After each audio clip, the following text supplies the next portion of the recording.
Mi smo se zainteresirali skupaj z Združenjem ponudnikov gostinskih storitev tudi za morebitne spremembe in dopolnitve zakona o uporabi tobačnih izdelkov.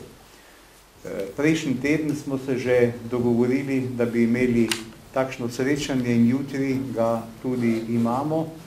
Prvotni dogovori so šli v smeri, da bi skupaj ocenili, kje so možne spremembe tega zakona. Zdaj smo obveščeni, da je Slovenska nacionalna stranka zakon že vložila. Gotovo je imela za to razloge.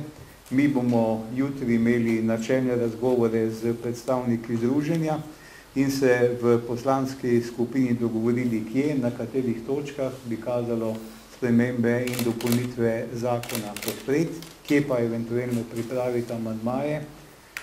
Smo pa mnenja, da najbrž zakon terja ponovno oceno utemeljenosti, ker posebej zdaj v zimskem času in glede možnosti kajenja v nekaterih manjših lokalih kaže neustrezne učinke.